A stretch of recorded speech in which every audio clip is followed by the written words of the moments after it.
Ahí le aparece que está iniciándose la grabación, ¿no? Sí, Sí, profesor, profesor. muchas gracias.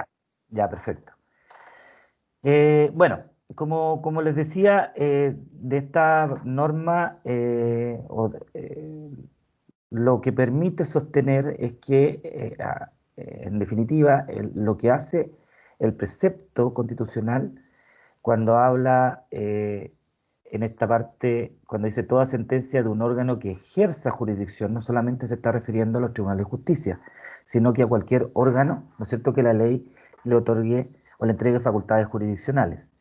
Y cuando se habla en esta norma de sentencia, es decir, toda sentencia de un órgano que ejerza jurisdicción, en definitiva, se está refiriendo no solamente a la sentencia que dictan, como les decía yo, los tribunales de justicia, o los tribunales, es decir, no se está refiriendo a resoluciones judiciales propiamente tales, sino que a cualquier resolución dictada por un órgano que ejerza jurisdicción. ¿Cuál es el requisito indispensable? Que siempre tiene que haber un proceso previo que tiene que ser legalmente tramitado, es decir, ya sea en un procedimiento civil, penal, administrativo, tributario, etcétera. Eh, la resolución que pone término al conflicto sometido a la decisión de ese órgano debe siempre estar tramitada por un proceso, ¿no es cierto? Debe estar precedida de un proceso. El proceso es una serie o secuencia de actos que se va desenvolviendo progresivamente, decía Couture, eh, con la finalidad de obtener un acto final de autoridad, ¿no es cierto? Este acto dictado, ¿no es cierto?, por este órgano investido de la facultad jurisdiccional, y que su resolución, ¿no es cierto?, cuando que esta resolución de término tenga la posibilidad de cumplirse y logre restablecer el imperio del derecho. Si en definitiva eso es lo que se busca cuando se somete la decisión a un órgano jurisdiccional, que es un tercero imparcial, conociendo un conflicto de las partes y habiendo sometido a su decisión, resuelva este asunto con la posibilidad de que dicha decisión en los hechos pueda cumplirse. Y como también lo leímos de esta norma constitucional, este procedimiento es decir, este proceso debe desarrollarse en virtud de un procedimiento que debe ser racional y justo y corresponde al legislador su establecimiento. Conceptualmente, desde el punto de vista procesal, proceso y procedimiento es distinto, digamos doctrinariamente, porque el proceso es una institución teleológica desde el punto de vista más puro de la doctrina procesal, que lo que busca es que, por su medio, ¿no es cierto?, aquel que ha ejercido el derecho constitucional de la acción, es decir, aquel que ha requerido la intervención del órgano jurisdiccional para que resuelva un asunto, se someta a reglas procedimentales que son establecidas por el legislador. A lo largo del curso de Derecho Procesal, lo que nosotros vamos a estudiar, luego de esta etapa introductoria y que es más bien doctrinaria, reglas procedimentales, y se van a ir dando cuenta que todas ellas son establecidas por el legislador.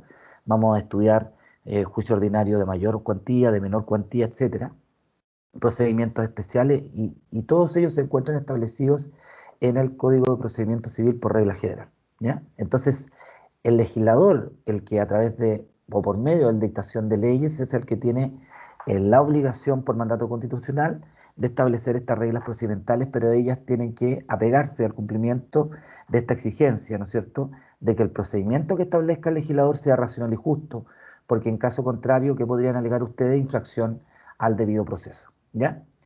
Dentro de las garantías mínimas de un procedimiento racional y justo, de acuerdo a lo que acabamos de leer, se encuentra el derecho a que el procedimiento se desarrolle ante un juez independiente e imparcial. El juez debe ser independiente de cualquier otro órgano, es decir, tanto de los órganos ejecutivos como legislativos. Esta independencia de la que hemos hablado, que Montesquieu hablaba, ¿no es cierto?, en cuanto a que tenemos que dividir, o que él hizo esta división entre la función ejecutiva, legislativa y judicial. Entonces tiene que haber en esa labor, en ese ejercicio de la actividad jurisdiccional, independencia de los órganos que administran, es decir, que ejercen la jurisdicción respecto de cualquier otro órgano del Estado. Además debe ser imparcial, ¿no es cierto?, porque esa es una garantía del debido proceso. ¿Qué ocurriría si ustedes como abogados someten la decisión de un conflicto y que una de las partes es el cónyuge del juez, es el hijo del juez, es un pariente cercano consanguíneo del juez? Evidentemente eso afecta la imparcialidad del juez. Entonces es una garantía también del debido proceso que este tercero sea imparcial, porque si no lo es, deberá declarar su incompetencia subjetiva a través de alguna causal de implicancia o de recusación, cuestiones que vamos a ver más adelante. Nos vamos a detener en el estudio de las implicancias y recusaciones, artículo 194, específicamente 195 y 196 y siguientes, que son el 194, el que habla de esta imparcialidad, y el 195, las causales de implicancia, y el 196 de las de recusación. Las vamos a nombrar. Este tema de la implicancia y recusación tiene importancia por este tema de la imparcialidad desde esta perspectiva, desde el punto de vista de que si se infringe aquello, ustedes van a ir conociendo cuando estudiemos recursos procesales que es causal la infracción de este deber, ¿no es cierto?, de que el juez sea imparcial, de una causal de casación en la forma.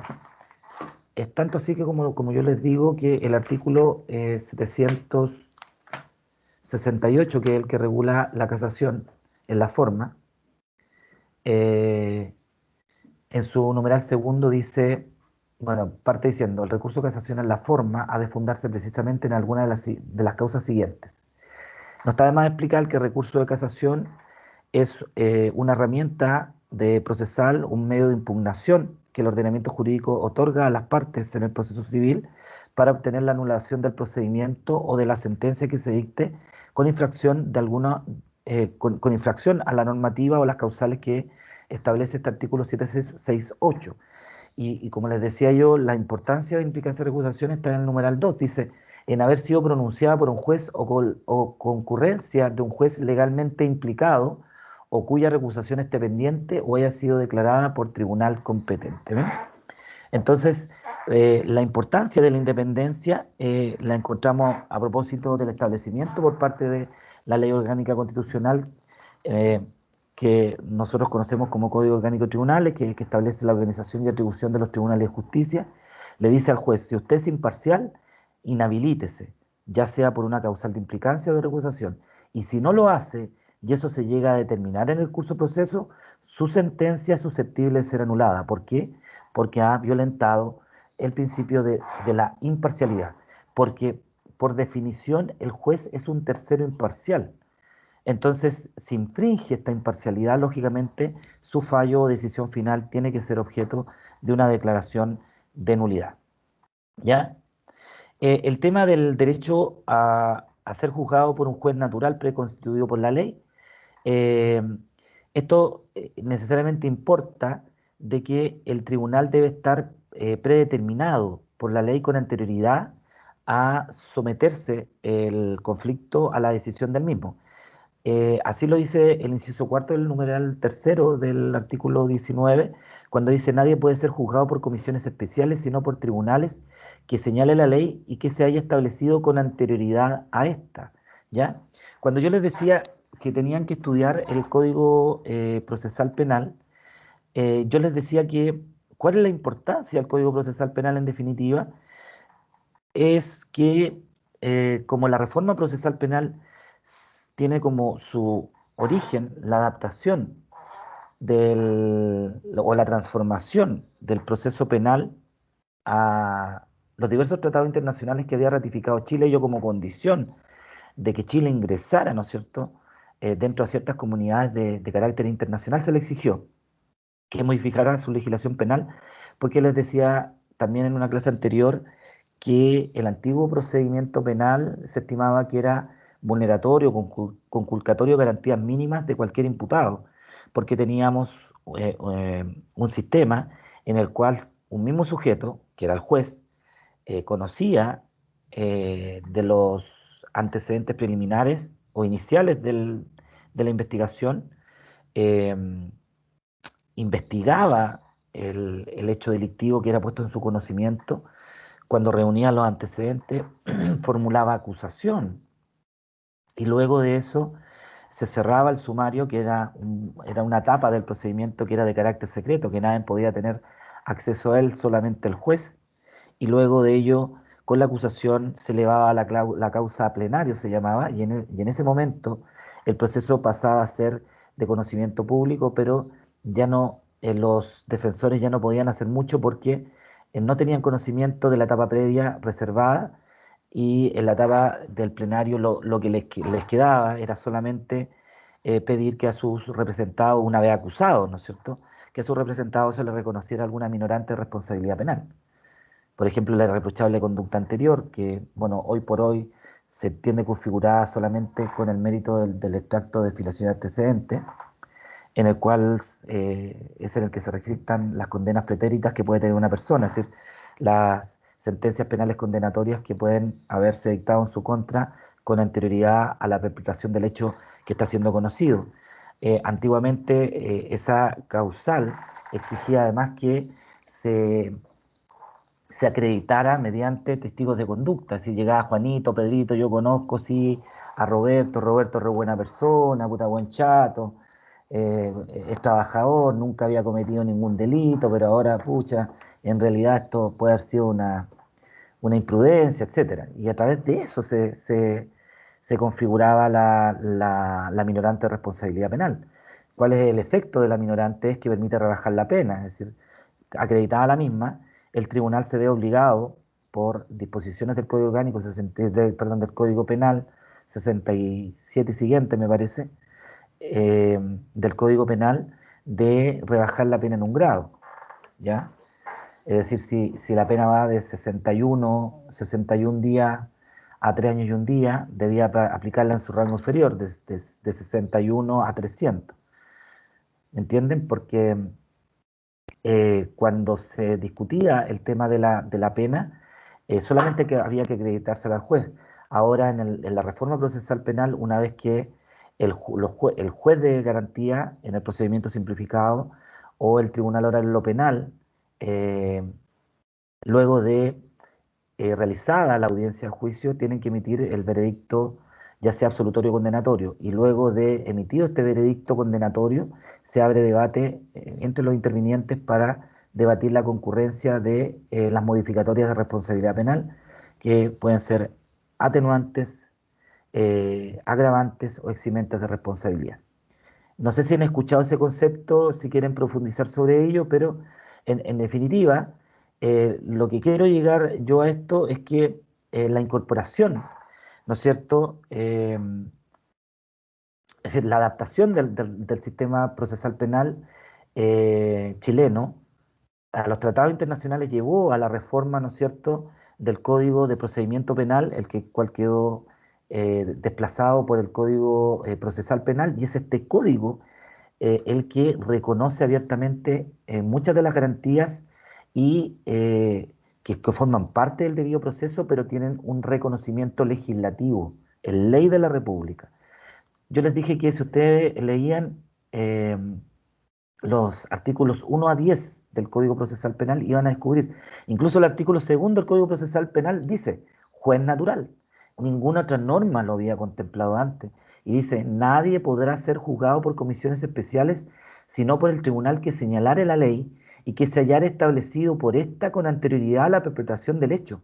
¿De qué estamos hablando? Si estamos viendo en un texto, en una ley nacional, una reproducción de una norma constitucional. Entonces, ya el Código Procesal Penal, eh, a propósito de todos estos tratados internacionales que establecen derechos humanos fundamentales, ha incorporado, ¿no es cierto?, el reconocimiento, no solo como garantía constitucional, sino como legal, el derecho a un juez natural, que es lo que acabamos de ver. Un poquito larga la explicación, pero es necesaria para que ustedes vayan entendiendo ciertos aspectos. El derecho a la acción y la defensa también, este reconocimiento encuentra su razón en el hecho que no basta que la ley establezca derechos si ello no va acompañado de la posibilidad o de las medidas de protección adecuada para asegurar que tales derechos se respeten. Por ejemplo, si usted es dueño y lo privan de la propiedad de un inmueble, ¿es injusto o no es injusto? ¿Qué me lo puede decir?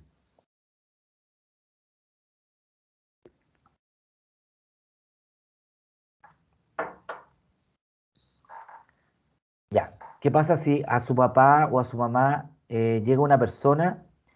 Ellos tienen una casa en Coquimbo, pero sus papás viven en Antofagasta. Y la casa estuvo un tiempo abandonada y llegó una persona y empezó a hacer actos de dueño. ¿Eso es justo o es injusto? Lógicamente es injusto, ¿no es cierto? Y el papá y la mamá de cualquiera de ustedes lo que diría, oiga, pero es que si yo soy dueño, ¿por qué estas personas viven ahí? ¿Ya? Entonces, si el ordenamiento jurídico y lo que busca esta dimensión de esta garantía es decirle a ustedes, decirle al justiciable, al ciudadano, oiga, si usted tiene un derecho, la única manera de poder darle una efectiva protección es que sea la propia ley la que reconozca o arbitre las medidas necesarias para el restablecimiento del imperio del derecho que ha estado o se ha visto quebrantado con la conducta de un tercero. ¿Ya? Así, en el apoderamiento de un inmueble, desde el punto de vista civil, existe la acción reivindicatoria, que es la acción que tiene el dueño no poseedor en contra del poseedor no dueño. Ustedes saben que la posesión es un hecho y se encuentra definida en el artículo 700 del Código Civil, y esta norma dice que la posesión es la tenencia de una cosa determinada con ánimo de señor o dueño, sea que el dueño o el que la tiene o, o el que se dé por tal tenga la cosa por sí mismo o por otra persona que la tenga en su lugar o a nombre de él.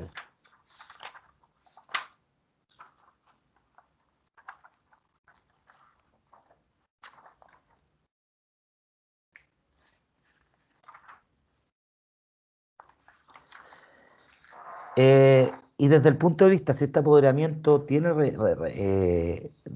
caracteres ilícitos, incluso el Código Penal establece la figura de la usurpación. Entonces, eh, existen vías, ¿no es cierto? El derecho no basta con una consagración, usted tiene derecho a esto, si el ordenamiento jurídico no reconoce al ciudadano, a esta persona que, que tiene un derecho que le está siendo desconocido, la posibilidad de exigir que ese desorden, es decir, ese desconocimiento que se está haciendo del mismo sea, ¿no es cierto?, posible restablecer el imperio de ese derecho con el ejercicio de las acciones que el mismo legislador debe establecer. En cuanto al derecho defensor, que también está enunciado en la norma constitucional que ya vimos, persigue que toda persona tenga derecho a defensa jurídica en la forma que se señale por la ley, y nadie puede impedir o restringir la debida intervención de un letrado si lo hubiera requerido. Eh, Incluso la Constitución lo que exige es que la ley arbitre los medios para otorgar asesoramiento a quienes no pueden procurárselo por sí mismos. En este sentido, ustedes saben que las corporaciones de asistencia judicial y ciertos organismos públicos a los cuales se le ha dado este carácter pueden otorgar defensa judicial gratuita.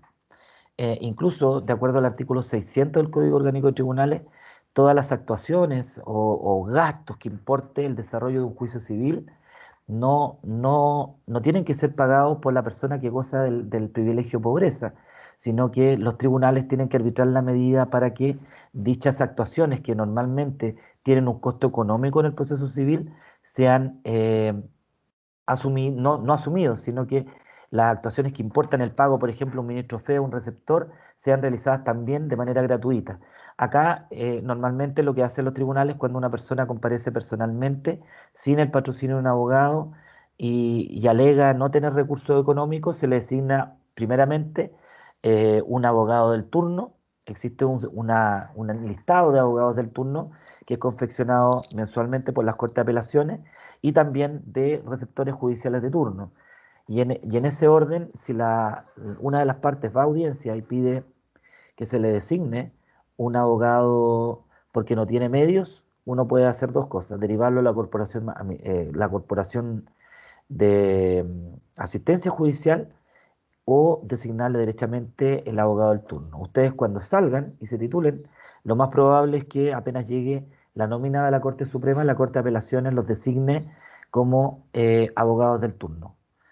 Eh, Generalmente los abogados se excusan de ejercer esta labor que es tan bonita, de ayudar a gente que lo necesita realmente, pero hay otros abogados jóvenes que eh, tienen mucha vocación de servicio y de ayuda al prójimo, y asumen la defensa gratuita de una manera bastante responsable y logran hartas cosas, ¿ya? Otro derecho que encontramos dentro de esta garantía es al de una pronta resolución del conflicto. Esto es lo que significa o lo que se quiere significar es que el proceso sea rápido, es decir, un proceso ágil, sin grandes dilaciones, ¿ya? Eh, lo cual se ha señalado que es esencial para la existencia de un debido proceso. A ver, ustedes me van a decir cuando tramiten desde el punto de vista civil, pero profe, que los juicios civiles se demoran 1 año, 2 años, pero es que muchas veces la tardanza en la tramitación está dada por el imperio del principio dispositivo. Este principio, ¿qué dice? A propósito de la justicia civil, que los tribunales de justicia no pueden obrar de oficio, es decir, no pueden poner en movimiento a propia voluntad el proceso, sino que todo tiene que ser a requerimiento de parte. Entonces, hay procesos que quedan paralizados porque las partes dejan votados, es decir, los abogados dejan votados las causas y quedan paralizadas, ¿ya? Vamos a ver cuáles son las consecuencias de la paralización de un proceso por más de 6 meses, pero en definitiva, muchas veces la tardanza en la resolución final está asociado, primero porque la tramitación, los abogados la hacen de manera lenta, y segundo, cuando las causas llegan a estado de sentencia, la prueba es escasa y los tribunales, en ejercicio de las pocas facultades oficiosas que tienen, decretan diligencias probatorias que reciben el nombre de medidas para mejor resolver. Em, entonces, si bien lo que se busca con esta garantía constitucional, como les decía yo, es un proceso rápido, ágil, sin dilaciones innecesarias, en la práctica eso puede no resultar, cuestión que difiere de lo que pudiese ser la justicia procesal penal, en la cual existen plazos más perentorios, ¿ya? Para dictar sentencia, para cierre la investigación, para una serie de cuestiones. Y, existen plazos más perentorios para los efectos de dar una tramitación ágil y rápida para que, en ese caso, la Administración de Justicia sea eficaz y genere el menos perjuicio para los intervinientes, porque no podemos tener en un proceso penal a un imputado privado excesivamente de libertad. Más de 6 meses no se puede, porque ¿cómo? Oiga, pero si es para garantizar el resultado de la investigación y usted no ha investigado rápidamente, entonces apúrese.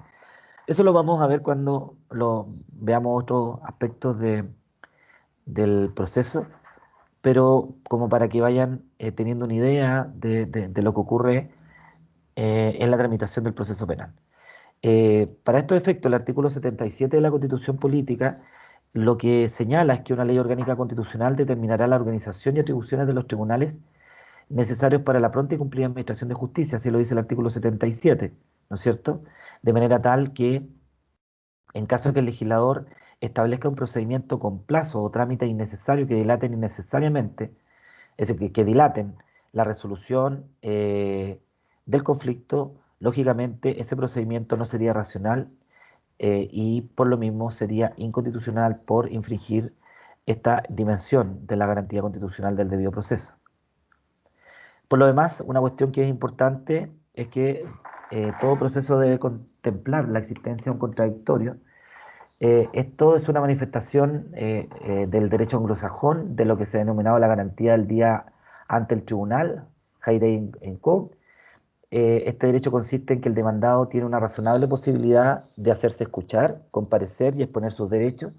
Vamos a ir viendo que en todos los procedimientos el contradictorio se representa como un derecho fundamental, un derecho procesal básico eh, en una contienda de carácter civil y en cualquier otra contienda. Es decir, esta posibilidad, ¿no es cierto?, que tiene la persona en contra de quien se dirige una acción judicial de tener el tiempo razonable para ser escuchado, para comparecer ante los tribunales de justicia y, lógicamente, exponer sus derechos y hacer una defensa adecuada de los mismos, ¿ya? En el proceso civil, que es lo que me toca a mí ver con ustedes, para que se verifique el contradictorio respecto al demandado, es menester que se le notifique la acción que ha sido dirigida en su contra y el mismo ordenamiento jurídico le entrega un plazo razonable para hacer efectiva su defensa. En el proceso ordinario mayor cuantía, que es de aplicación general, debemos recordar que de acuerdo a los artículos 258 y 259 del Código de Procedimiento Civil, es decir, el demandado, el sujeto pasivo de esta relación jurídico-procesal, tiene el plazo para contestar la demanda, que la regla general es de 15 días, salvo que se le notifique, es decir, se ponga en su conocimiento la existencia de un juicio en su contra y de una demanda en comunas que no, en una comuna distinta de aquella que sirve de asiento al tribunal o fuera de su territorio jurisdiccional, casos en los cuales este plazo de 15 días aumenta a 18 y cuando es fuera del territorio jurisdiccional del tribunal que está conociendo el asunto es 18 días más tabla de emplazamiento. Es decir, la tabla de emplazamiento es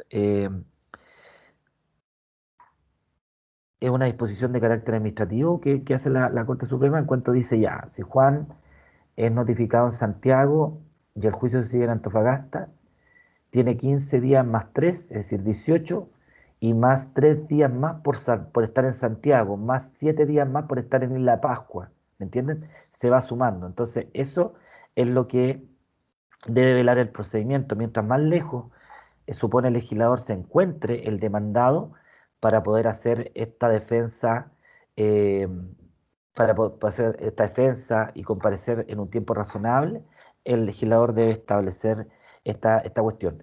Lo vamos a analizar cuando estudiemos las disposiciones comunes a todo procedimiento, eh, asentar desde ya que el llamado que se hace por ley, ¿no es cierto?, al demandado a comparecer al juicio, se llama emplazamiento. Este emplazamiento debe cumplir ciertas formalidades, es decir, debe ser válido, ¿no es cierto?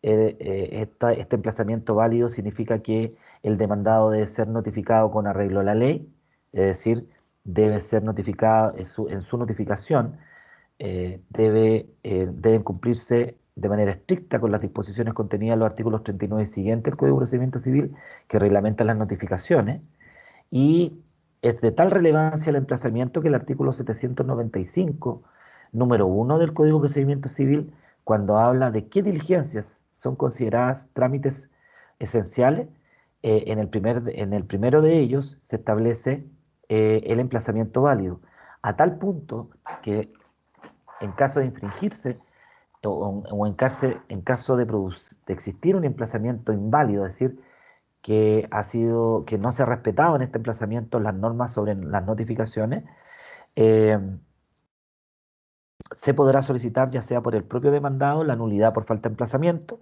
que está reglamentado en el artículo 80 del Código de Procedimiento Civil, si el juez se da cuenta durante la secuela del procedimiento que el demandado no ha sido válidamente notificado, puede anular de oficio y ordenar se le notifique válidamente por la facultad conferida por el artículo 84, inciso final del Código de Procedimiento Civil, y además las partes, eventualmente, en caso de que se dicte sentencia definitiva y se hayan vulnerado las normas sobre el emplazamiento, podrán deducir el recurso de casación en la forma por infracción del numeral noveno del artículo 768, porque el artículo 768, causal novena, dice en haberse faltado algún trámite o diligencia declarados esenciales por la ley. ¿Y cuáles son los trámites o diligencias declarados esenciales por la ley? Ahí, como les decía yo, nos vamos al artículo 795 que dice, en general son trámites o diligencias esenciales en primera instancia o en la única instancia en los juicios de mayor y de menor cuantía y en los juicios especiales, uno, el emplazamiento de las partes en la forma prescrita por la ley. Entonces el emplazamiento es una cuestión de tal relevancia que ha sido elevado a la categoría de trámite o diligencia esencial. Entonces la existencia de este contradictorio, ¿no es cierto?, también se nos revela como un aspecto fundamental dentro de un debido proceso. No sé si voy muy rápido, si lo entendieron o no lo entendieron. ¿Quién me puede decir sí, no? ¿Necesitamos una explicación?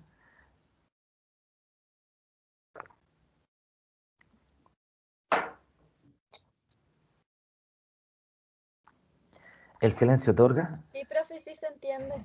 Perfecto, ya. Vamos avanzando. Entonces, luego tenemos el derecho a que se permita a las partes rendir pruebas para acreditar los fundamentos, que se asegure la posibilidad de valerse de los medios generalmente de ordenamiento jurídico. Este es un derecho absoluto, ya que no se puede permitir rendir pruebas obtenidas ilícitamente. Es tanto así que en materia penal hay una teoría bastante interesante que se llama la teoría del árbol envenenado.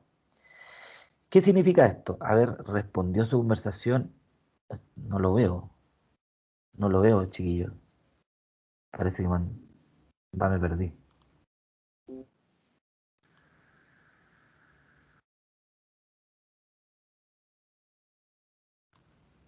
Bueno, no sé quién me escribió.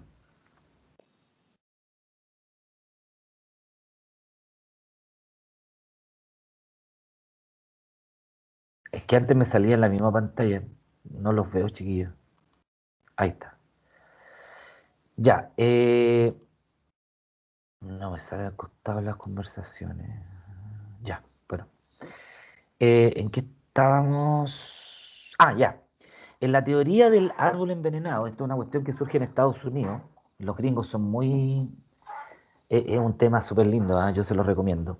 En resumidas cuentas, lo que busca esta garantía es impedir que se vierta en un proceso aquellos medios de prueba, que son los que sirven de convicción al tribunal para resolver el asunto, de medios de prueba obtenidos con infracción de garantías constitucionales.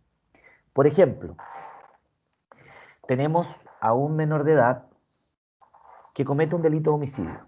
En materia penal, para que ustedes ya vayan anticipando, existe norma expresa de que la sola declaración del imputado confesando el ilícito no es suficiente para condenarlo, ¿ya? Es una garantía fundamental, no me digan por qué, pero lo van a entender cuando vean derecho procesal penal, porque es una garantía básica, porque cualquiera persona puede ser compelida, ¿no es cierto?, por la fuerza, desconociendo los intervinientes del proceso penal, a reconocerse como autor de un delito. Entonces, la sola confesión no basta para condenar a alguien, sino que es el Ministerio Público el que tiene la obligación de investigar y de generar los medios de prueba necesarios para derribar una de las garantías fundamentales que ya vimos que estaba dentro del proceso penal, que es el derribar el principio de la presunción de inocencia. ¿Ya? Debe ser tal el nivel de convicción que debe generar en el tribunal para que éste pueda eh, dictar una sentencia condenatoria, que ello debe ser más allá de toda duda razonable.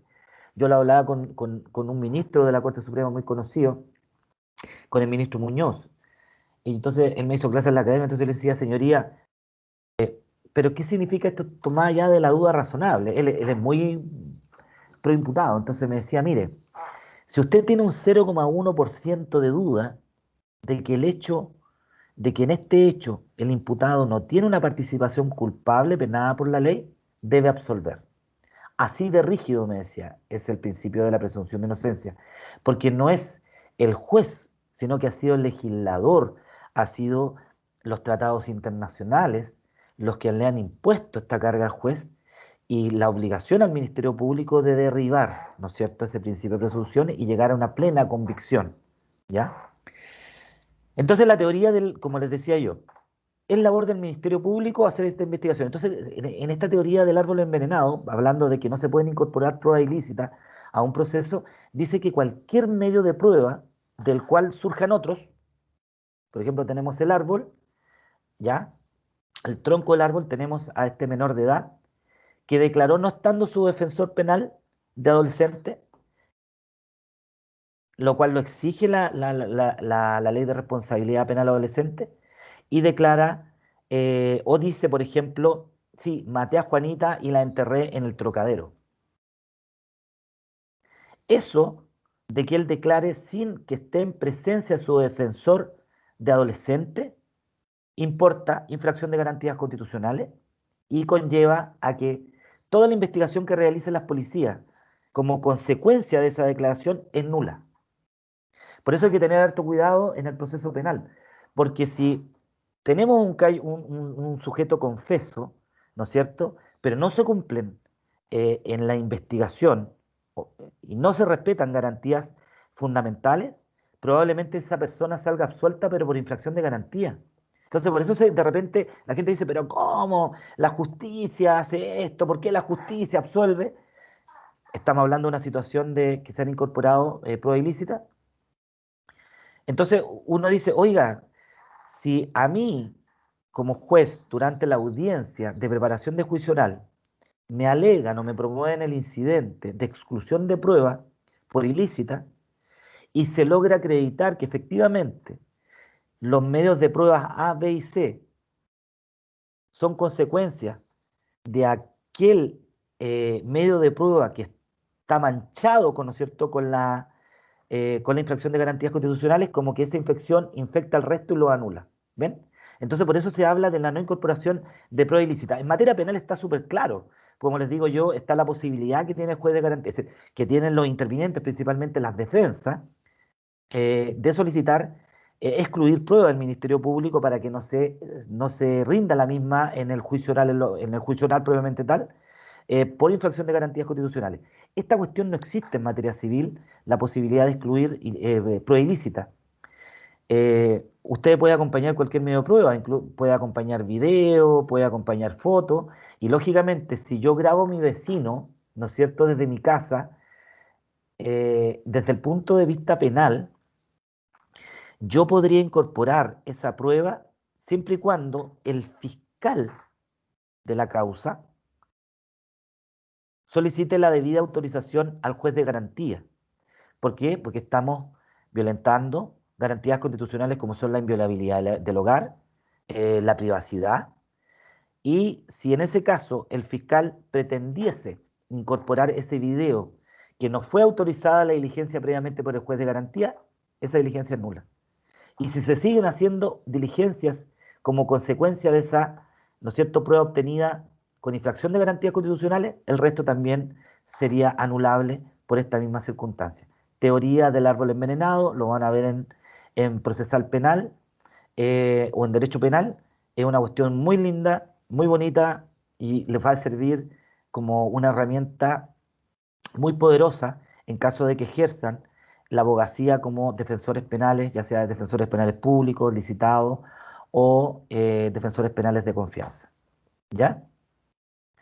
Los insto a que podríamos hablar, a mí me encanta el tema ese, bueno, lamentablemente yo no les puedo hacer penal, como les decía yo, pero sí me encantaría porque es un tema que también me gusta mucho porque ejercí la judicatura penal por 3 años. Chiquillos, estamos en las 15:45. 15 minutos, 10 minutos mejor, porque tenemos harto que ver. 5 para las 4, porfis. Bueno, profesor. Ya nos vemos. Bueno, profe.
Ya, yo no sé si sigue grabando, parece. ¿Ya están en línea, chicos? Sí, profesor. Ya. Entonces, habíamos visto el tema de la prueba ilícita, incluso el artículo 276, inciso tercero del Código Procesal Penal, cuando habla de estas posibilidades que tiene la defensa dentro del juicio de preparación del juicio oral, dice, del mismo modo, el juez excluirá las pruebas que provienen de actuaciones o diligencia que hubieran sido declaradas nulas y aquellas que hubieran sido obtenidas con inobservancia de garantías fundamentales. Esto es lo que les decía yo a propósito de esta teoría del árbol o del fruto envenenado, ¿no es cierto? Porque el árbol para representar que todas las frutas de un árbol que están envenenados tendrían también esa contaminación.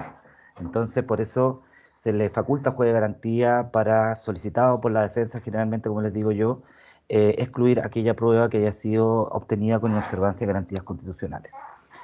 También está el derecho a la igualdad de tratamiento de las partes, es decir, en un proceso civil y en todo proceso en general de cualquier índole, todas las partes o quienes intervienen en el mismo deben ser tratadas con análogas posibilidades de expresión y de prueba, ¿ya?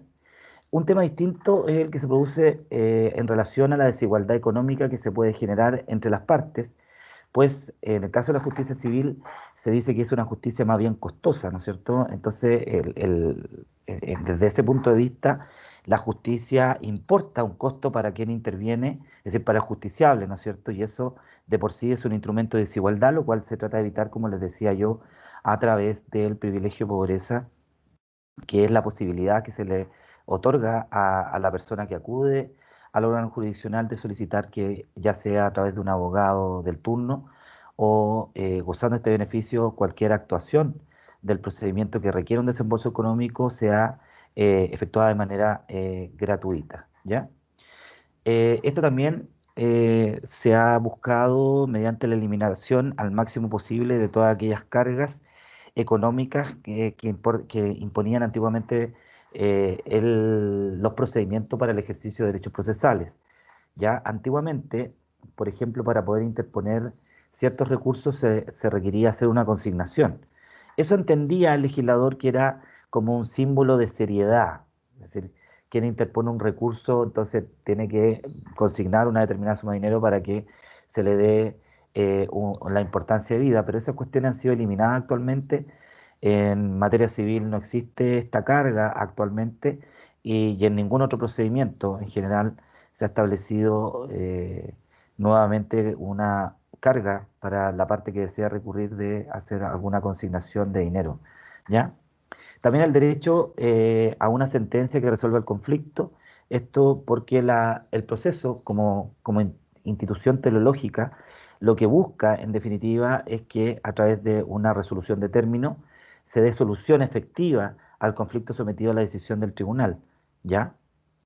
Y fundamento o requisito indispensable para lograr el cumplimiento de este derecho es que la sentencia sea fundada, ¿ya? Es decir, es el derecho de todo justiciable que se le diga por qué se acoge o por qué se rechaza una sentencia. Incluso, si ustedes analizan el artículo 170 del Código de Procedimiento Civil, eh, que es el que señala los requisitos de toda sentencia a propósito de un tribunal civil, eh, se indica en el artículo sexto, la decisión, perdón, el numeral sexto del artículo 170, dentro de los requisitos de la misma, la decisión del asunto controvertido. Esta decisión deberá comprender todas las acciones y excepciones que se hayan hecho valer en los juicios, pudiendo emitirse la resolución aquellas que sean incompatibles. El tema es que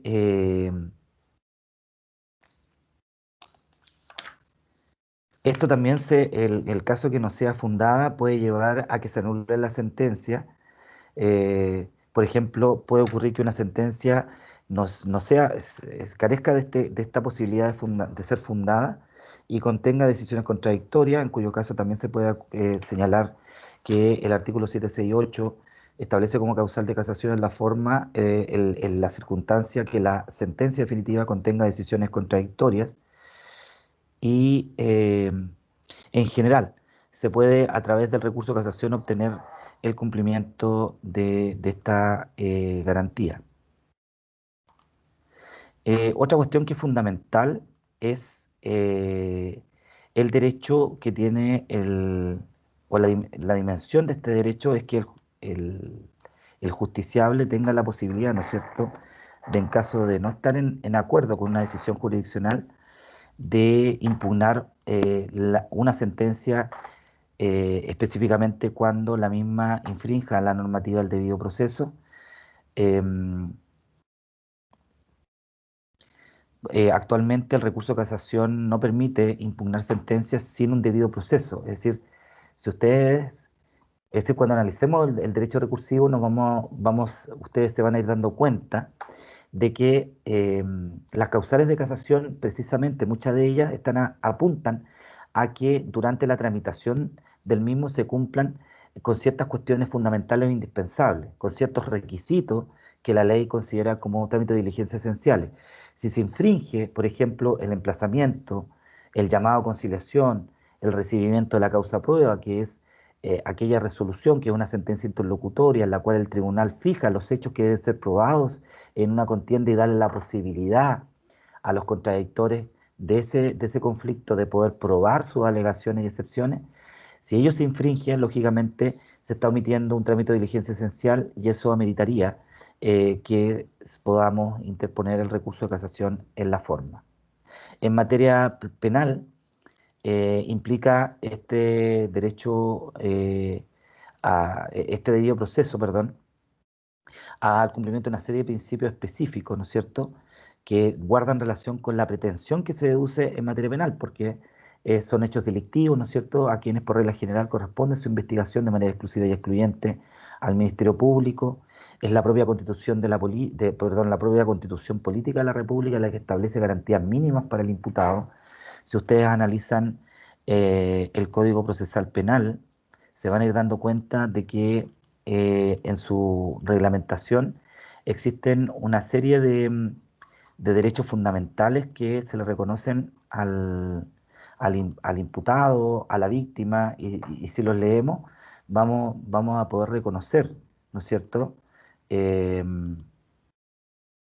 muchos de los derechos que analizamos a propósito del tratamiento del debido proceso como en su dimensión derecho humano, eh, a propósito del reconocimiento que hace el derecho internacional. Miren, por ejemplo, el artículo 90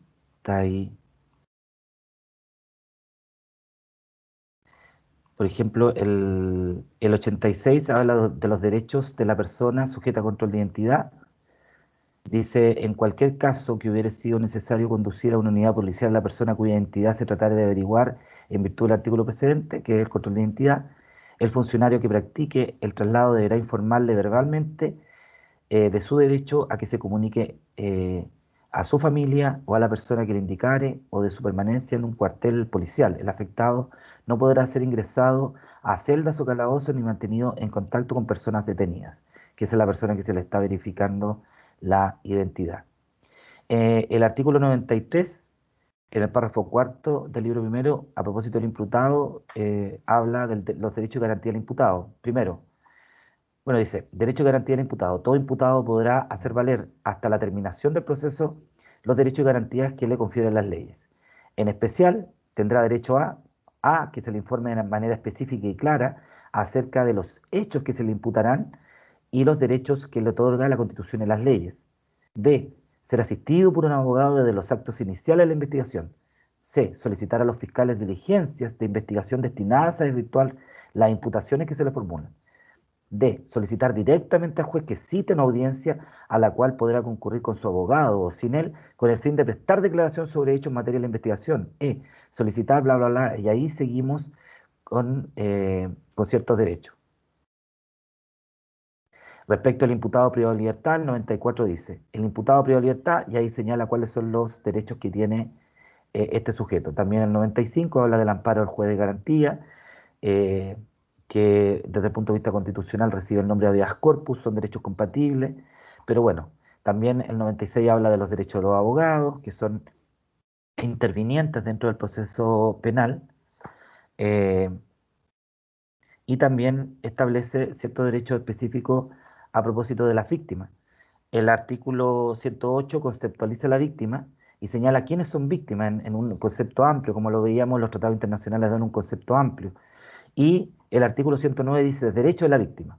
La víctima podrá intervenir en el proceso penal conforme a lo establecido en este código y tendrá, entre otros, los siguientes derechos: solicitar medidas de protección frente a probables hostigamientos, amenazas o atentados en contra suya o de su familia, presentar querella, ejercer contra el imputado acciones tendientes a perseguir las responsabilidades civiles provenientes del delito, del hecho que se le imputa, ser oída, si lo solicitare, por el fiscal antes de que éste pudiera o se resolviera la suspensión del procedimiento o su terminación anticipada, ser oída, si lo solicitare, por el tribunal antes de pronunciarse acerca del sobreseimiento temporal o definitivo, impugnar el sobreseimiento, etcétera. Entonces se van estableciendo, a propósito de cada interveniente, ciertos derechos.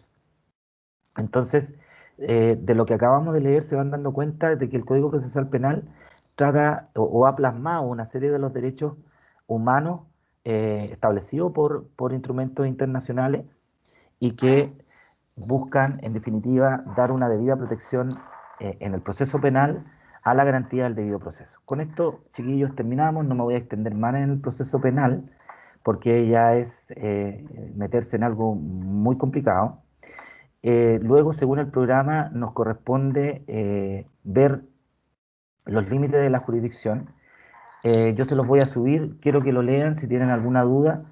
En general, no es un tema muy preguntado, pero hay que pasarlo. Pero en definitiva, los límites de la jurisdicción son los diversos factores que delimitan el ejercicio de la función jurisdiccional y lo que buscan es encauzarla y constreñir el ejercicio de la misma para que no sobrepase el marco legal que ha impuesto la misma Constitución. Existen ciertas definiciones del profesor Davor Harasic, de Colombo, hay una serie de análisis.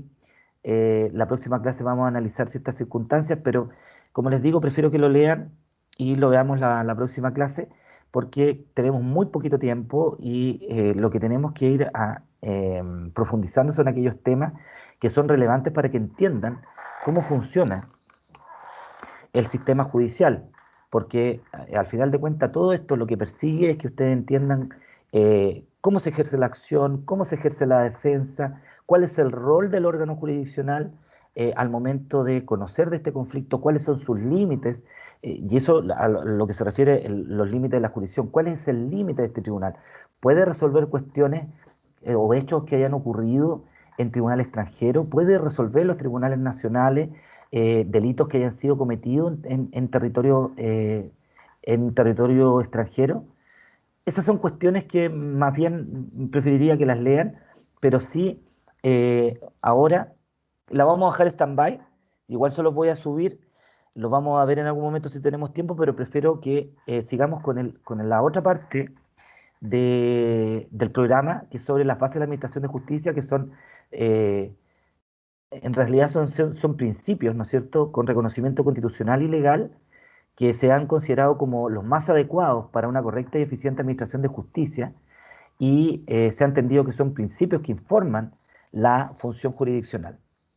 Muchas de estos principios, eh, muchas de estas bases, se encuentran relacionadas con los denominados principios formativos del procedimiento, que los vamos a ver más adelante, que son normas generales relativas a la estructura de los procedimientos judiciales, pero por eso hay que tener, ojo, las bases de la Administración de Justicia, muchas de ellas son principios formativos del procedimiento. En primer término tenemos la legalidad, luego la independencia, la inamovilidad, responsabilidad, territorialidad, jerarquía o grado, que también lo vamos a ver a propósito de las reglas generales de competencia, la publicidad, que es una cuestión relevante también en el tema de la administración de justicia, las reglas generales que sean públicos, existen ciertas excepciones. Vamos a repasar un poquito la situación que ocurría en el proceso penal antiguo, que era por regla general secreto. También tenemos la sedentariedad, la pasividad, la competencia común y la inavocabilidad. Yo no sé a qué hora termina esta clase, a las 4:30, ya. Hasta esa hora vamos a estar. En cuanto a la base de la legalidad, ella encuentra su reconocimiento en el artículo 6º y 7º de la Constitución Política, cuando la primera norma dice: los órganos del Estado deben someter su acción a la Constitución y a las normas dictadas conforme a ella. Los preceptos de esta Constitución obligan tanto a los titulares o integrantes de dichos órganos como a toda persona, institución o grupo. La infracción de esta norma generará las responsabilidades y sanciones que determine la ley. El artículo 7º es súper importante para estos efectos. Yo ahí tengo una teoría a propósito de la competencia, pero eso lo vamos a ver, o de la falta de jurisdicción, que lo vamos a ver en su momento, pero esta norma reza: los órganos del Estado actúan válidamente previa investidura regular de sus integrantes. Esta es una cuestión relevante cuando analicemos la jurisdicción desde el punto de vista orgánico en el proceso de nombramiento de los jueces, ya que no cualquiera puede ser juez, sino que el juez tiene que cumplir, o en el nombramiento jueces tienen que cumplir ciertas formalidades, es decir, es el juez que es el que ejerce su labor jurisdiccional dentro de un tribunal, es un órgano del Estado. Entonces, para actuar válidamente ese juez como órgano del Estado, debe estar previamente investido de manera regular, ¿ya? Dentro de su competencia, como dice la norma, y en la forma que describa la ley. Luego agrega, está el tema de la independencia. Ninguna magistratura, ninguna persona, ningún grupo de personas pueden atribuirse ni aún, a pretexto de circunstancias extraordinarias, otra atribución o derechos que los que expresamente se le hayan conferidos en virtud de la Constitución o las leyes. Todo acto en contravención de este artículo es nulo y originará las responsabilidades y sanciones que la ley señale. Esta es una de las principales normas que se cita para los efectos de alegar una nulidad o demandar una nulidad de derecho público. Es decir, a través de esta norma se dice que es nulo cualquier acto, ¿no es cierto?, que contravenga lo que dice el artículo 7º. En resumen, si hay un órgano del Estado que no actúa válidamente, que no ha sido previamente investido, que no actúa dentro de su competencia o la forma que prescribe la ley, por ejemplo, que un intendente regional dicte una sentencia resolviendo una sentencia civil, es decir, un asunto civil, que de acuerdo a la normativa del Código Orgánico de Tribunales, artículo 45 y siguiente, todos los asuntos civiles y mineros y de comercio son de competencia absoluta de los tribunales de letras en lo civil. Es un ejemplo burdo, pero es para que ustedes vayan viendo. Entonces, en contra de ese acto, siempre va a existir la posibilidad de demandar una nulidad de derecho público porque se estaría infringiendo la norma constitucional en ese aspecto o dimensión. Hay tres sentidos de esta base. La legalidad en el sentido orgánico significa que el tribunal debe estar establecido por la ley y son ellos, es decir, los tribunales de justicia, los que estamos llamados a conocer de los asuntos civiles y criminales, de resolverlos y hacer ejecutar los juzgados. Si ustedes leen el artículo 76 de la Constitución Política, eh, en él se reconoce expresamente, o se ha empleado también como uno de los fundamentos para el concepto de competencia, y se consigna expresamente lo siguiente: la facultad de conocer de las causas civiles y criminales, de resolverlas y de hacer ejecutar los juzgados pertenecerá exclusivamente a los tribunales establecidos por la ley. Ni el presidente de la República ni el Congreso pueden, en caso alguno, ejercer funciones judiciales, abocarse a causas pendientes, revisar los fundamentos o contenidos de sus resoluciones o hacer revivir procesos fenecidos. Si se van dando cuenta, es un poco una copia del artículo 7º, inciso segundo, en su segunda parte, en cuanto señala, como yo les leía, que ninguna magistratura, eh, en ese sentido, ningún órgano puede inmiscuirse en facultades de otro órgano, ¿ya?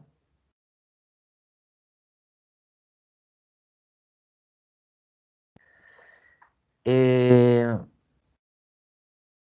En cuanto a esta cuestión de que el tribunal debe estar establecido por la ley, ¿cuál sería la pregunta más lógica? ¿Desde cuándo debe estar instalado este tribunal para no infringir esta norma constitucional? esta respuesta la encontramos en el mismo artículo 19, número 3, cuando dice nadie puede ser juzgado por comisiones especiales. Agrega, sino por el tribunal que señale la ley y que se haya establecido con anterioridad por esta. Es decir, ¿desde cuándo tiene que estar establecido el tribunal? Desde antes, ¿no es cierto? Debe estar establecido por la ley desde antes, ¿no es cierto?, de la ocurrencia del hecho. Ese es lo fundamental. Que es lo mismo que dice, como les leí, el artículo segundo del Código Procesal Penal, cuando consagra la garantía del juez natural, cuando dice nadie podrá ser juzgado por comisiones especiales, sino por el tribunal que señalare la ley y que se haya establecido por esta con anterioridad a la perpetración del hecho. Y como ya también leímos, el artículo 77 de la Constitución señala que una ley orgánica constitucional determinará la organización y atribuciones de los tribunales que fueren necesarios para la pronta y cumplida administración de justicia en todo el territorio de la República. La misma ley señalará las calidades que respectivamente deban tener los jueces y el número de años que deben haber ejercido la profesión de abogado las personas que fueren nombrados ministros o jueces letrados. Vamos a estudiar estos requisitos que deben cumplir los jueces que forman parte del organigrama jerarquizado del Poder Judicial. Lo vamos a ver más adelante cuando veamos la jurisdicción desde el punto de vista orgánico, la estructura piramidal de los tribunales de justicia, en su cúspide la Corte Suprema, luego 17 cortes de apelaciones a lo largo del país, más abajo los tribunales de la instancia, que serían conforme al artículo quinto del Código Orgánico de Tribunales, todos aquellos tribunales de letras, de familia, eh, penal, etcétera, ¿ya? Y ahí vienen categorías hacia abajo que va a depender de si estos tribunales inferiores están situados en, en una capital de asiento de corte de apelación, en una capital de provincia y más abajo en una capital de comuna o agrupación de comunas. Es de abajo hacia arriba. Y conforme a lo que señala el artículo 77, una ley orgánica constitucional determinará la organización de atribuciones de estos tribunales. ¿Cuál es esta ley orgánica constitucional? ¿Quién me lo puede decir? Que rige la organización y atribuciones de los tribunales de justicia. Algo que estamos estudiando, que yo les dije que no tenía títulos, es decir, no tenía libros. ¿El Código Orgánico de Tribunales? El Código Orgánico de Tribunales es una ley orgánica constitucional. La ley que crea los tribunales de familia también. Todas son leyes orgánicas constitucionales. Entonces, lo que tiene que hacerse, es decir, ustedes cuando analicen una ley que establece la organización y atribución de un tribunal, entender que se tiene que necesariamente dar cumplimiento al artículo 77. Es decir, esa ley es orgánica constitucional. ¿Ya? ¿Estamos claros? Pero la primera y la que establece como las directrices fundamentales es el Código Orgánico de Tribunales. ¿Ya? Pues usted dice el Código Orgánico de Tribunales, Ley Orgánica Constitucional, es como lo mismo. Incluso la antecesora de esa se llamaba Ley Orgánica, Ley Orgánica de Tribunales. Así se llama. ¿Ya?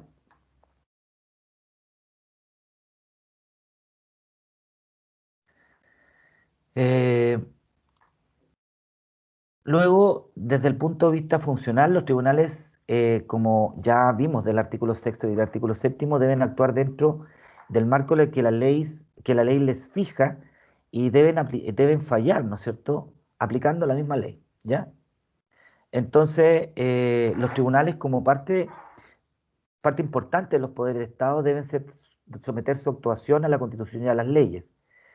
Si este órgano, es decir, el fuera de estos marcos, sus actuaciones serán nulas y determinarán las responsabilidades civiles y administrativas que correspondan a los jueces, ¿no es cierto? Eh, el marco que determina la ley, ¿no es cierto?, para que este órgano pueda ejercer sus atribuciones son la competencia. Los artículos 108 y siguientes reglamentan el tema de la competencia.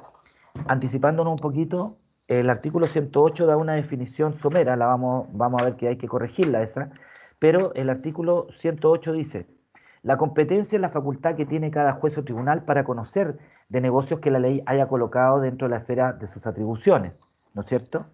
Pero si nosotros eso lo acomodamos eh, a la normativa constitucional, cuando hablábamos del artículo 76, es precisamente la facultad de conocer de las causas civiles y criminales, de resolverlas y de hacer ejecutar los juzgados. Ya, pero eso lo vamos a ver a propósito de que la jurisdicción es un concepto unitario, es uno solo, y que eh, la competencia, ¿no es cierto?, es aquella parte de la jurisdicción que la ley entrega a cada tribunal de justicia para poder conocer, resolver y hacer ejecutar los juzgados, ¿ya? Y la sumatoria de las competencias sería la jurisdicción, pero la competencia solamente es un aspecto o fase o una parte, ¿no es cierto?, fracción o medida, dice Colombo, de la jurisdicción, pero particularizada en un tribunal en particular, ¿ya? Las infracciones, como dijimos, a este precepto, a este hecho de que el órgano debe ejercer, ¿no es cierto?, sus funciones dentro de la competencia que le ha entregado la ley, como fluye del artículo séptimo, es la nulidad, que podría ser como en el caso del intendente que falla una cuestión civil, una nulidad de derecho público, y dentro del proceso civil, eh, la infracción a normas de competencia por parte del tribunal pueden ser sancionadas vía casación en el fondo, en materia civil y penal. Ello porque el recurso de casación en el fondo es un recurso de derecho estricto que se interpone en contra de ciertas y determinadas resoluciones judiciales cuando se ha infringido la ley y ello ha influido sustancialmente en los dispositivos del fallo. ¿Cuándo vamos a ver eso? Cuando veamos recursos, yo le voy a decir cuándo una ley va eh, a vulnerar los dispositivos del fallo. Es una cuestión que tenemos que ver en recursos. Ahora no tiene mucho sentido, pero es para que ustedes vayan viendo. Y solo también hacerles prevención de que el recurso de nulidad procesal, que rige plenamente en materia laboral y procesal penal, sus causales son una reproducción de la casación en la forma y en el fondo civil, ¿ya?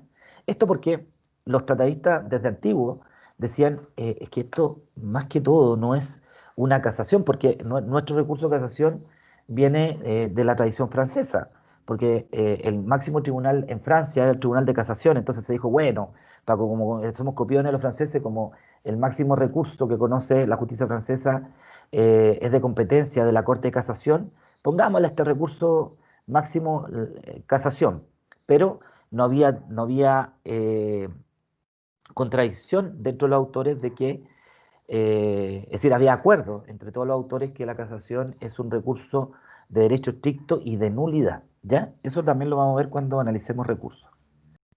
La legalidad en el sentido de garantía constitucional, desde esta dimensión o desde este punto de vista nos estamos refiriendo a la igualdad, protección de los derechos de las personas en el marco de la actividad jurisdiccional. Ya analizamos el artículo 19, número 3, en lo que dice relación al derecho a una defensa jurídica, provisión del juzgamiento por comisiones especiales, la garantía de existencia de un debido proceso, la prohibición de presumir de derecho a la responsabilidad penal, también la irretroactividad de la ley penal, la prohibición de establecimiento de leyes penales en blanco, es decir, la conducta debe estar sancionada por el legislador previamente. En el tema penal es bastante amplio el artículo 19, como si ustedes se dan cuenta, porque existe prohibición de presumir la responsabilidad penal. No porque Juan está en la hipótesis A, tenemos que presumirlo culpable. No. En materia civil existen una serie de presunciones, incluso están las presunciones simplemente legales, presunciones de derecho, pero en materia penal se prohíbe presumir la responsabilidad, ya que eso infringe la garantía del debido proceso de la dimensión del juicio oral. Es decir, tiene que haber un debate a nivel de judicatura, de tribunales de justicia, respecto de que el hecho que está investigando el Ministerio Público y que en su oportunidad puso en conocimiento al imputado a través de la formalización, que como yo les decía, es la comunicación que hace el ente persecutor, Ministerio Público, a una persona que está iniciando una investigación criminal en su contra, es fundamental, porque a partir de ese momento se despliega una investigación para determinar si efectivamente cabe o no responsabilidad penal a un sujeto en la comisión de un hecho determinado o de varios hechos determinados, ¿me entienden? Pero no se puede presumir esta responsabilidad penal porque ello atenta en contra de esta garantía del juicio previo y oral, ¿ya? La irretroactividad de la ley penal, ustedes saben y lo vimos en su momento cuando analizamos la dimensión del debido proceso desde el punto de vista de los derechos humanos, del derecho en el derecho internacional. que en materia civil, ¿no es cierto?, el mismo Código Civil, en su apéndice tiene la ley de efecto retroactivo a las leyes. Las leyes, por regla general, son de orden público, rigen in actum, ya sea el futuro, pero el propio legislador civil establece que existen ciertas situaciones en las cuales la ley podrá tener efecto retroactivo, pero en materia penal eso no está permitido. El hecho delictivo tiene que ser sometido a investigación y sancionado conforme a la ley vigente a la época de su perpetración, ¿no es cierto? No puede un hecho ocurrido en el 80 luego pretender aplicársele una legislación a lo mejor más nefasta dictada en el 81.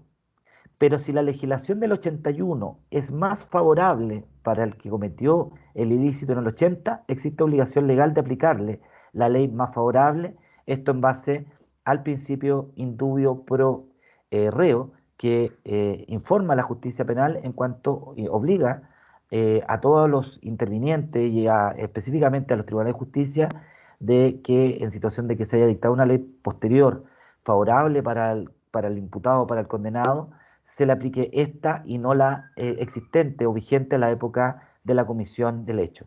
También la provisión de leyes penales en blanco, es decir, no se puede dictar una ley que diga tal conducta es constitutiva de delito, pero no establezca pena alguna.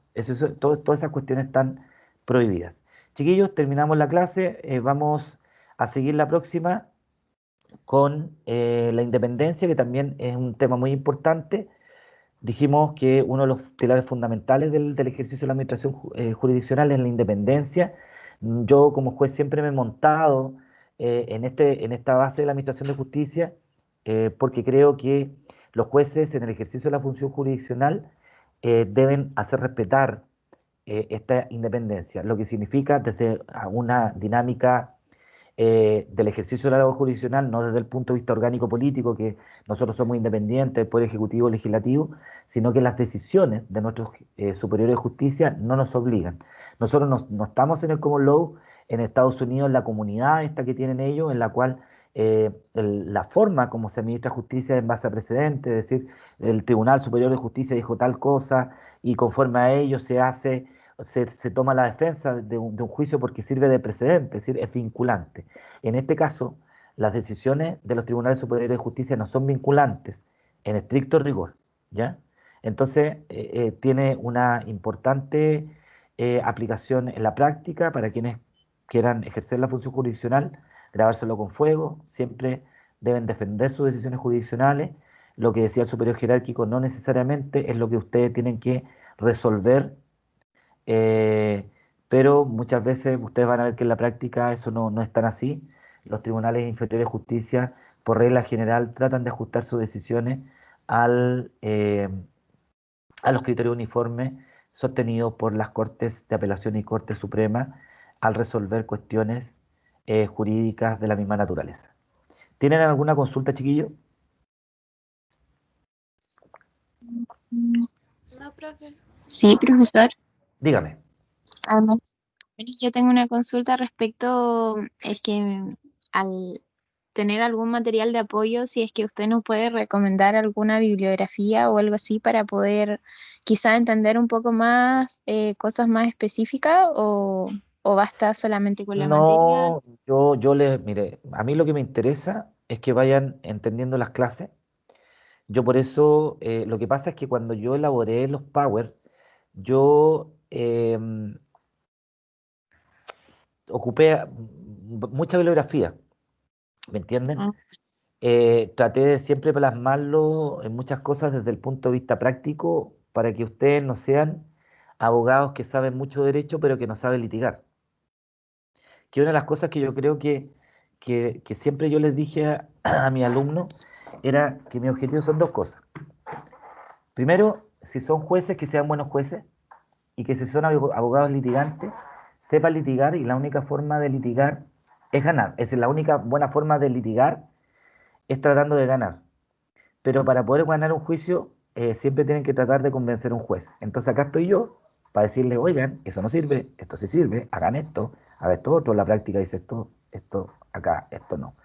Entonces por eso hay cuestiones que yo se las desarrollo ampliamente y haya, por ejemplo, libros de Maturana. Miren, si quieren buscar algo, Juan Agustín Figueroa, Cristian Maturana, Juan Colombo, esos son como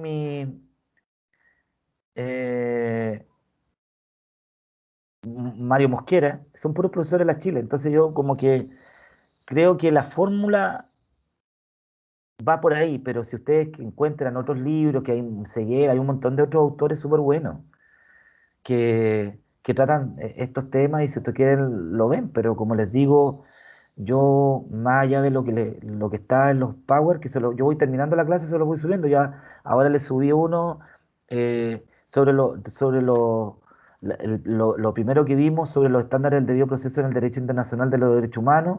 Ahora le tengo que subir el debido proceso en el derecho nacional, los límites de la jurisdicción para que lo lean, y estamos viendo las bases, ¿sí? Vamos a ir subiendo en la medida que vayamos avanzando. Si ustedes quieren ir anticipando, yo les puedo subir todo el material y ustedes van estudiando desde antes, por si es lo que quieren.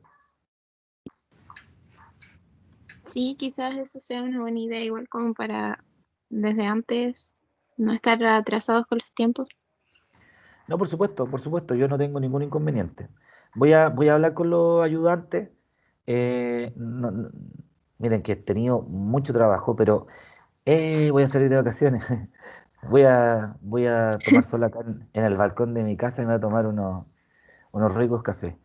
Eh, no, necesito vacaciones, porque ya estoy colapsado en el trabajo. Entonces voy a estar como 3 semanas.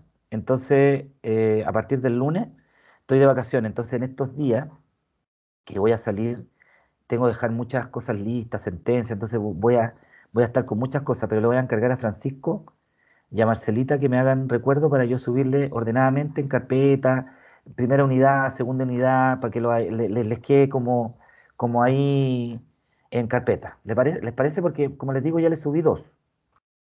Ya, profesor, muchas Uno, gracias. uno. Y ahora les subo otro y le voy a subir, en todo caso, mejor para que se vayan anticipando, base de la Administración de Justicia. ¿Ya? Entonces estarían los límites de la jurisdicción, estándares del debido proceso nacional e internacional, base de la administración. ¿Ya? Ok, profe, gracias. Ya. ¿Alguna otra consulta, chiquillo?